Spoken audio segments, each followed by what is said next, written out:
श्री सचखंड नानक धाम की ओर से आज परम पूज्य महाराज दर्शन दास जी के शहीदी दिवस के अवसर पर भव्य शांति यात्रा का आयोजन किया गया।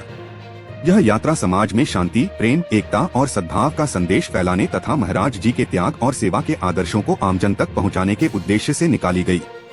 यात्रा धाम से प्रारंभ होकर क्षेत्र के प्रमुख मार्गों से होती हुई पुनः श्री सचखंड नानक धाम में समाप्त हुई। मंडोला विहार योजना से प्रभावित किसानों द्वारा भारतीय किसान यूनियन के नेतृत्व में चल रहे धरना प्रदर्शन को लेकर आज आवास विकास परिषद लखनऊ मुख्यालय में आवास आयुक्त की अध्यक्षता में एक महत्वपूर्ण बैठक आयोजित की गई। बैठक करीब 3 घंटे तक चली और माहौल सकारात्मक रहा। बैठक के दौरान किसान प्रतिनिधियों ने अपने पक्ष रखते हुए अधीक्षण अभियंता राकेश चंद्र के खिलाफ शिकायत दर्ज कराई। किसानों का आरोप था कि उन्होंने पिछले 8 महीनों से किसानों के साथ कोई बैठक नहीं की, जिससे संवादहीनता बनी रही। गोविंद नगर में सड़कों और नालों के चौड़ीकरण एवं शुद्धिकरण के अंतर्गत नगर निगम द्वारा चलाए जा रहे अतिक्रमण हटाओ अभियान के दौरान गोविंद नगर कॉलोनी में विरोध प्रदर्शन हुआ। नगर निगम की टीम जब कॉलोनी में नाला निर्माण के दौरान अवैध निर्माण हटाने पहुंची तो स्थानीय लोगों ने इसका जमकर विरोध किया। इस दौरान एक महिला ने अधिकारियों के सामने गुहार लगाई कि यदि तोड़फोड़ की कार्रवाई हो रही है तो सभी के साथ समान रूप से की जाए और किसी के साथ पक्षपात न किया जाए। भारतीय किसान यूनियन शंकर ने मंगलवार को अमरोहा कलेक्ट्रेट पर प्रदर्शन करते हुए किसान समस्याओं के समाधान की मांग की है। इस दौरान एक मांग पत्र डिप्टी कलेक्टर को सौंपते हुए सभी समस्याओं के तत्काल निवारण की मांग की गई है। संगठन के राष्ट्रीय अध्यक्ष चौधरी दिवाकर सिंह ने कहा कि उत्तर प्रदेश ग्रामीण बैंक की लगभग 4600 शाखाओं के द्वारा किसान क्रेडिट कार्डों पर दूसरी बैंकों के मुकाबले तमाम तरह के अतिरिक्त चार्ज लगाकर किसानों का आर्थिक उत्पीड़न किया जा रहा है। वित्तीय वर्ष 2024-25 में केसीसी नवीनीकरण के बाद भी उसकी सब्सिडी आज तक नहीं मिल पाई है। श्री वेंकटेश्वरा विश्वविद्यालय संस्थान में शुक्रवार को राष्ट्रीय शिक्षा दिवस 2025 के अवसर पर शिक्षित भारत से ही विकसित भारत विषय पर एक दिवसीय संगोष्ठी का भव्य आयोजन किया गया। यह संगोष्ठी स्वतंत्र भारत के प्रथम शिक्षा मंत्री एवं महान स्वतंत्रता सेनानी स्व मौलाना अबुल कलाम आजाद की जयंती को समर्पित थी।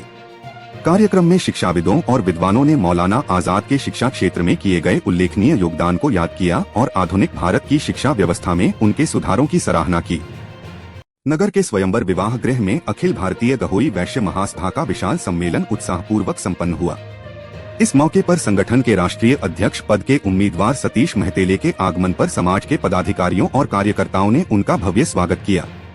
कार्यक्रम में आगामी 16 नवंबर को होने वाले संगठन के चुनाव को लेकर महत्वपूर्ण रणनीति तय की गई। सम्मेलन में जिले भर से बड़ी संख्या में गहोई वैश्य समाज के पदाधिकारी, कार्यकर्ता और गणमान्य नागरिक उपस्थित रहे। मंच पर पहुंचे सतीश महतेले ने समाज के लोगों के उत्साह और एकजुटता की सराहना करते हुए कहा कि जालौन की धरती पर मिला सम्मान उनके लिए अविस्मरणीय रहेगा।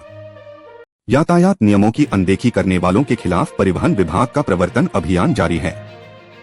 1 अप्रैल से 30 अक्टूबर तक मंडल में 497 बसों पर कार्रवाई की गई। इनमें बरेली में 135, बदायूं में 102, पीलीभीत में 130 और शाहजहांपुर में 130 बसों पर कार्रवाई हुई है।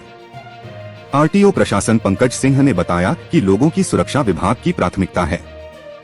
जागरूकता अभियान, सेमिनार और विभिन्न गतिविधियों के माध्यम से सड़क दुर्घटनाओं को कम करने और सुरक्षित ड्राइविंग व्यवहार को बढ़ावा देने के लिए कार्य किए जा रहे हैं।